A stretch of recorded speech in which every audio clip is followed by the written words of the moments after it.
السلام علیکم دوستو، میرا نام ہے شاہد، آپ دیکھ رہے ہیں ریئیکشن ویڈیو۔ چلیے دیکھتے ہیں موسیٰ علیہ السلام کی کہانی ایجپٹ دیش سے۔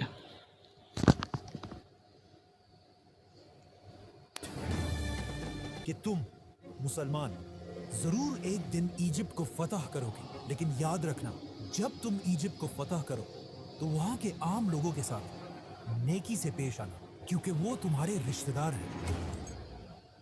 ناؤ آپ صلی اللہ علیہ وسلم کی وفات کے کچھ ہی عرصے بعد مسلمانوں نے عمر بن خطاب کی لیڈرشپ میں رومن اور پرشین امپائر کو ہرا کر ان سے یہ سارے علاقے فتح کر لیے تھے۔ لیکن جیسے ہی مسلمانوں نے یہ سارے علاقے فتح کیے، اچانک یہاں پر ایک بہت بڑا مسئلہ ہوا۔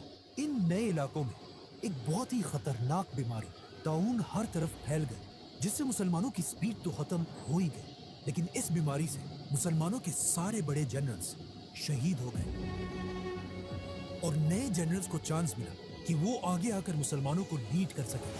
تو اب ان بڑے جنرلز کے شہید ہونے کی وجہ سے حضرت عمر نے ان علاقوں میں نئے جنرلز لگائے اور یہاں پر مسلمانوں کا آرمی چیف عمر بن عاص رضی اللہ تعالیٰ عنہ کو بنایا۔ عمر بن عاص کے آرمی چیف بننے کے بعد آہستہ آہستہ یہ بیماری ختم ہو گئی، اور جب حضرت عمر کو مدینہ میں اس کا پتہ چلا تو وہ خود حالات کو کنٹرول کرنے کے لیے مدینہ سے مسلمانوں کی فوج کی طرف گئے، لیکن آف کورس جانے سے پہلے انہوں نے مدینہ اور پورے عرب کا کنٹرول حضرت علی رضی اللہ تعالیٰ عنہ کے حوالے کیا۔ مطلب آف کورس اگر حضرت عمر کو اس سفر میں کچھ ہو جاتا تو آٹومیٹکلی حضرت علی رضی اللہ تعالیٰ عنہ اس پوری امپائر کے نئے خلیفہ بن جاتے۔ جیسے ہی حضرت عمر سیریا پہنچے، وہاں ان کی ملاقات نئے آرمی چیف عمر بن عاص سے ہوئی، اور انہوں نے خلیفہ عمر کے سامنے ایک نیا زبردست پلان رکھا کہ اب ہمیں رکنے کے بجائے ایک نئی دنیا کی طرف جانا چاہیے، ایجپٹ۔ پر وہی ایجپٹ ہی کیوں؟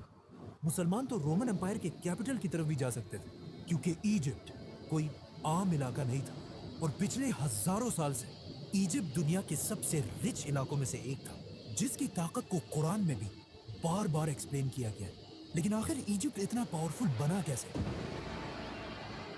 آج سے 5000 سال پہلے دنیا کے حالات کچھ ایسے تھے کہ دنیا کی سب سے امپورٹنٹ چیز صرف ایک ہی تھی، پانی۔ اور جس کے پاس دنیا میں سب سے زیادہ پانی ہوتا تھا وہی پوری دنیا پر راج کرتا تھا۔ اینڈ آف کورس اس زمانے سے لے کر آج تک دنیا کی سب سے بڑی ریور ایجپٹ میں ہی تھی، نائل ریور۔ اور آہستہ آہستہ اسی دریا کے پانی کی طاقت کی وجہ سے پوری دنیا سے لوگ ایجپٹ میں آ کر آباد ہونے لگے، جس کی وجہ سے ایجپٹ دنیا کا سب سے طاقتور علاقہ بنا، اور یہاں کے لوگ دنیا کے سب سے رچ لوگ بنے۔ جس کے بعد انہی لوگوں میں سے ایک آدمی کھڑا ہوا، کنگ نارمر، جس نے پورے ایجپٹ کو یونائٹ کر کے یہاں پر دنیا کی سب سے پہلی بادشاہت بنائی۔ بٹ ویٹ، یہ تو 5000 سال پرانی کہانیاں ہیں، تو آج ہمیں اس سب کا کیسے پتہ ہے؟ ان دو ٹیبلٹس کو غور سے دیکھیں۔ آج تک آپ نے زندگی میں جتنی بھی ایجپشن رائٹنگز دیکھی ہیں، ان سب میں دنیا کی سب سے پرانی ایجپشن رائٹنگز یہی دو ٹیبلٹس ہیں، جس میں کنگ نارمر کو کلیئرلی دیکھا جا سکتا ہے۔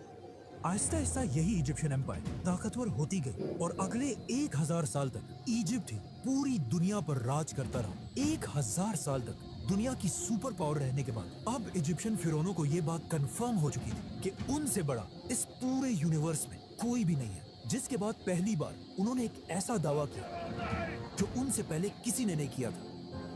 ایجپٹ کے فرعون نے اپنے آپ کو بادشاہ نہیں بلکہ خدا کہا، اور ان فرعونوں نے ایجپٹ میں ایک ایسا ریلیجن بنایا کہ فرعون تو دنیا میں ایک خدا ہے، لیکن تم عوام صرف اور صرف تبھی جنت جا سکتے ہو جب تک تم اپنے خدا فرعون کے غلام رہو، تاکہ کبھی بھی ایجپٹ کے لوگ فرعون کے خلاف بغاوت نہ کر سکیں۔ تو اب پورا ایجپٹ فرعونوں کی عبادت کرنے لگا، لیکن آہستہ آہستہ ان فرعونوں کے ریلیجن میں بھی کچھ چینجز آنے لگے، اور آخر یہاں پر ایک بہت ہی عجیب کانسیپٹ آیا کہ ہر فرعون خدا نہیں ہے، بلکہ صرف وہی فرعون خدا رہے گا جس کا جسم اس کے مرنے کے بعد بھی ہمیشہ کے لیے ٹل دی اینڈ آف ٹائم بالکل ٹھیک ٹھاک رہے۔ تو اب ان فرعونوں کی آپس میں ایک ریس سٹارٹ ہوئی کہ کون اپنے جسم کو ہمیشہ کے لیے سیف رکھ سکتا ہے۔ تو اب فرعون اپنے جسموں کے ساتھ ایکسپیریمنٹس کرنے لگے، جس سے دنیا میں پہلی بار ممیز کا کانسیپٹ آیا۔ تو اب جیسے ہی کوئی فرعون مرتا تھا تو اس زمانے کے سرجنز سب سے پہلے اس فرعون کے جسم سے سارا خون نکال لیتے تھے، اور اس کے بعد उस फिरौन की नाक में एक कुंडा, एक हुक डालकर उसके दिमाग को उसके नाक से ही बाहर खींच लेते थे, जिसके बाद उसके जिस्म से सारे ऑर्गन्स, लंग्स, जिगर, गुर्दे सब निकाल लिए जाते थे।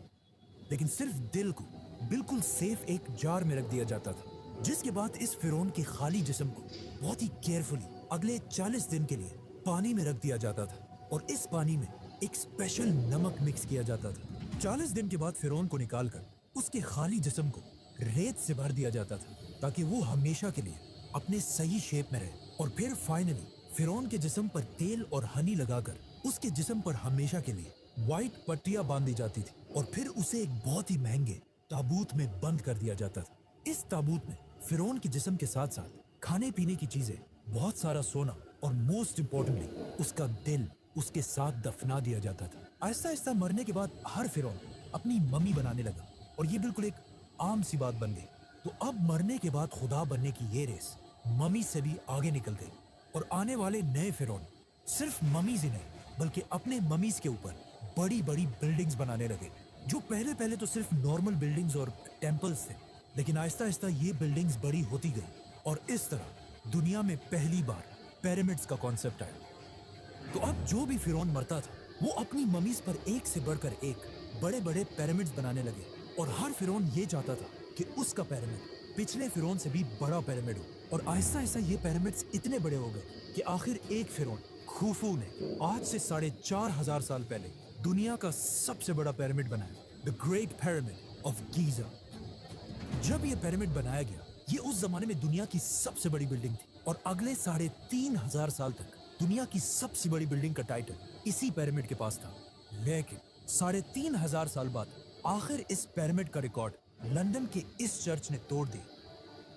लेकिन ये चर्च भी ज्यादा अरसा अपनी जगह पर खड़ा नहीं रह सका और इसके गिरते ही पिरामिड दोबारा दुनिया की सबसे बड़ी बिल्डिंग बनी। लेकिन आने वाले वक्तों में आईफल टावर और बाकी बिल्डिंग्स ने पिरामिड्स का ये रिकॉर्ड तोड़ दिया। आज दुनिया की सबसे बड़ी बिल्डिंग बुर्जुल खलीफा है, वी ऑल नो दैट, जिसकी हाइट तो सबसे ज्यादा है, लेकिन वजन के हिसाब से अगर 12 बुर्ज खलीफा को मिला लिया जाए तब भी ये एक पिरामिड ज्यादा भारी है। मतलब ये पिरामिड इतना बड़ा है कि इस पिरामिड के अंदर 2000 बड़ी बड़ी ट्रक्स आसानी से पार की जा सकती है। नाउ सारे फिरौन ये पिरामिड्स तो बना ही रहे थे, लेकिन इन पिरामिड्स को बनाते हुए उन्हें इस बात का पता नहीं चला कि इनको बनाने के लिए बहुत ज्यादा पैसा खर्च होता था। इसीलिए ये पिरामिड आज दुनिया का सबसे बड़ा पिरामिड है और इस पिरामिड के बाद आने वाले पिरामिड्स का साइज आहिस्ता आहिस्ता छोटा होने लगा। और सिर्फ पिरामिड्स ही नहीं बल्कि इन पिरामिड्स की वजह से पूरी इजिप्ट की इकोनॉमी भी कमजोर होने लगी और हजारों साल में पहली दफा ऐसा लग रहा था कि फाइनली इजिप्ट अपने सुपर पावर होने का टाइटल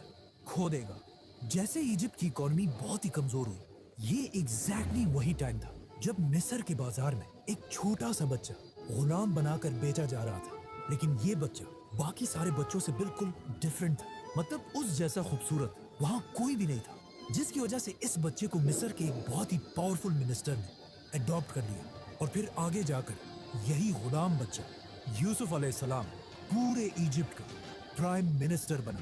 यूसुफ अलैहिस्सलाम ने बादशाह के साथ मिलकर इजिप्ट की पूरी इकोनॉमी को कंट्रोल किया और वो इजिप्ट जो इससे पहले बिल्कुल टूटने वाला था, दोबारा उसे एक सुपर पावर बनाया। लेकिन उनकी वफात के बाद यूसुफ अलैहिस्सलाम और उनके भाइयों की औलाद बनी इसराइल यही इजिप्ट में रहने लगे और कुछ ही अरसे में इजिप्ट के सबसे पावरफुल लोग बन गए। लेकिन जैसे ही बनी इसराइल अपनी ताकत की पीक तक पहुंचे, अचानक इजिप्ट में दो बड़ी ताकतों के दरमियान एक बहुत बड़ी जंग शुरू हुई, जिसमें एक नए फिरौन ने आकर पुराने खानदान को खत्म कर दिया और इजिप्ट में एक नई बादशाहत बनाई। इस नए फिरौन ने इजिप्ट के पुराने सारे रूल्स को तोड़कर एक नया निजाम बनाया, जिसमें सबसे इम्पोर्टेंट रूल ये था कि आज के बाद बाहर से आए हुए लोगों को इजिप्ट में बिल्कुल भी बर्दाश्त नहीं किया जाएगा। जिसके बाद ऑफ कोर्स बनी इसराइल पर इजिप्ट में बहुत सख्त जुल्म किया जाने लगा, जिस तरह आज भी अमेरिका के नए सदर डोनाल्ड ट्रंप ने आते ही I will declare a national emergency at our southern border. बिल्कुल उसी तरह अमेरिका से इमिग्रेंट्स को निकालने का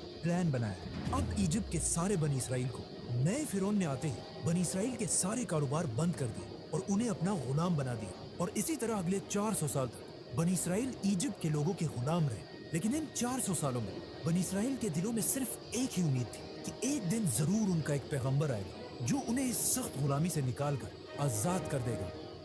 और एग्जैक्टली ऐसा ही हुआ। 400 साल बाद अचानक एक दिन फिरौन के पास एक नजूमी आया और उसने आकर फिरौन को बताया कि बहुत जल्द इजिप्ट की जमीन पर एक बच्चा पैदा होगा जिसका ताल्लुक बनी इसराइल के खानदान से होगा, जो तुम फिरौनों की इस 3000 साल की एम्पायर को खत्म कर देगा।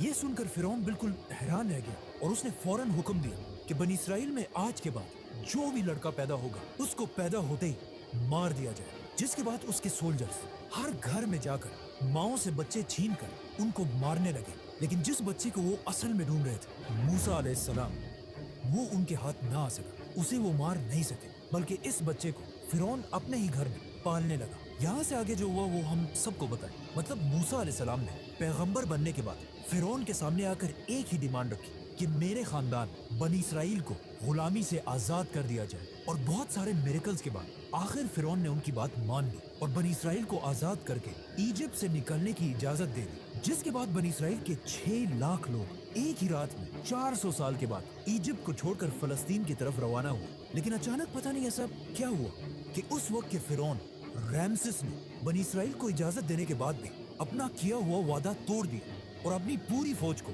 जंग के लिए तैयार होने का हुक्म दिया। जिसके बाद रैमसेस अपनी फुल ताकत के साथ मूसा अलैहिस्सलाम का पीछा करने लगा। लेकिन जैसे ही वो बनी इसराइल को खत्म करने के लिए उनके बिल्कुल करीब पहुंचा, एग्जैक्ट उसी वक्त अल्लाह ने मूसा अलैहिस्सलाम और बनी इसराइल को बचा लिया और रैमसेस, फिरौन और उसकी पूरी फौज को इस पानी में गर्क कर दिया। अब यहाँ पर एक बहुत बड़ा मसला है कि मूसा अलैहिस्सलाम का जिक्र इजिप्ट की पूरी हिस्ट्री, टैबलेट्स, राइटिंग्स में कहीं भी नहीं है। मूसा अलैहिस्सलाम की स्टोरी हमें सिर्फ बाइबल और कुरान में मिलती है, लेकिन एक चीज हिस्ट्री और इन आसमानी किताबों में कॉमन है। मतलब आज दुनिया का हर हिस्टोरियन इस बात को मानता है कि मूसा अलैहिस्सलाम के दौर के फिरौन रैमसेस के मरने के बाद इजिप्ट कभी भी दोबारा अपने पैरों पर खड़ा नहीं हो सका। मतलब मूसा अलैहिस्सलाम ने सिर्फ एक फिरौन को नहीं बल्कि इजिप्ट के पिछले 3000 साल की हुकूमत को हमेशा के लिए खत्म करने की शुरुआत की थी। रैमसेस इजिप्ट का आखिरी बड़ा फिरौन था जिसने अपने आप को और अपनी पूरी फौज को अपने गुरूर की वजह से खत्म कर दिया था। जिसके बाद पूरी दुनिया को यह समझ आ गई कि फिरौन कोई खुदा नहीं बल्कि सिर्फ एक आम इंसान है। जिसके बाद यहाँ से पहली दफा इजिप्ट अपना सुपर पावर का टाइटल आहिस्ता आहिस्ता खोने लगा और यहाँ के हालात इतने खराब हुए कि आज तक इस दौर को डार्क एजेस के नाम से याद किया जाता है। जिसके कुछ ही अरसे बाद इजिप्ट के पास फलस्तीन में दुनिया की एक नई सुपर पावर सामने आई जिसके बादशाह का नाम था सुलेमान अलैहिस्सलाम। इसी तरह आने वाले वक्तों में इजिप्ट की ताकत कमजोर होती गई और इतनी कमजोर हुई कि बहुत सारी एम्पायर्स ने यहाँ पर हमला करके इसे फतह किया, जिनमें से एक बादशाह का नाम था अलेक्जेंडर द ग्रेट। लेकिन अलेक्जेंडर द ग्रेट की एम्पायर के बाद फाइनली एक नई super power the great Roman empire ने आखिर इजिप्ट को फुल ताकत के साथ फतह किया और अगले 600 साल तक रोमन एम्पायर ही इजिप्ट पर राज करती रही और कोई भी उनसे इजिप्ट छीन नहीं सका। लेकिन अब फाइनली 600 साल के बाद रसूलुल्लाह सल्लल्लाहु अलैहि वसल्लम की हदीस के पूरे होने का टाइम आ चुका था और मुसलमान उमर बिन खत्ताब की खिलाफत में रोमन एम्पायर से इजिप्ट छीनने के लिए उसके दरवाजे पर खड़े थे। सब्सक्राइब। कैसा लगा ये वीडियो मूसा अलैहिस्सलाम और फिरौन के बीच जो हुआ, उनकी पूरी फ़ौजों को फिरौन की पूरी फ़ौजों को पानी में आने के बाद पानी खुल गया, रास्ता अपना बंद कर दिया और पूरा फिरौन और उनकी सारी फ़ौज पानी में डूब के ख़त्म हो गई। कैसा लगा वीडियो आपको ज़रूर बतलाइएगा और लाइक कीजिएगा, शेयर कीजिएगा, सब्सक्राइब कीजिएगा। फिर मिलते हैं। अल्लाह हाफिज़।